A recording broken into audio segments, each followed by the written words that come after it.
The whole Trump Venezuela invasion thing is making more sense by the day.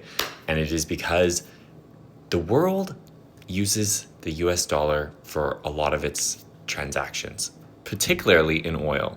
This creates an artificial demand for the dollar.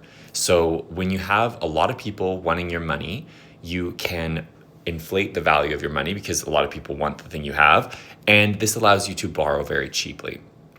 And that is what has funded the American empire, okay? On a loan of $1 million, a few percents in interest makes a huge difference, okay?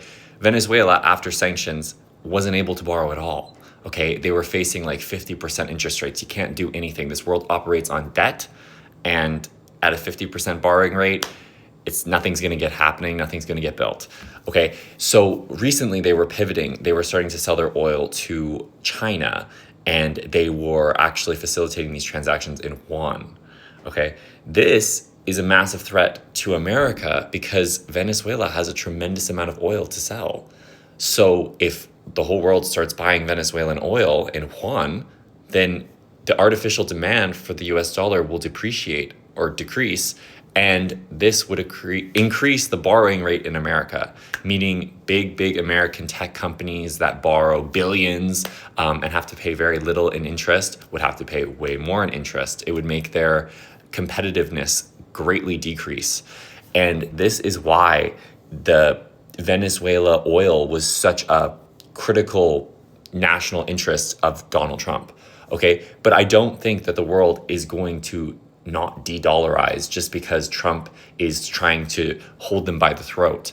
I think if anything, it will almost increase this because people will be more at fear of getting too deeply entrenched with America.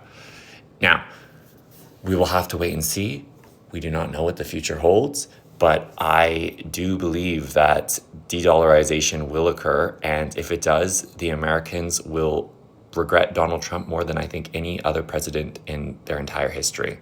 It will destroy wealth. It will destroy purchasing power. It'll have inflation going crazy because imports will skyrocket. It will erode their ability to borrow. A terrible combo. It'll also make their debt unmanageable completely. So although the fear is legitimate, the way of trying to resolve it was, I think, quite primitive.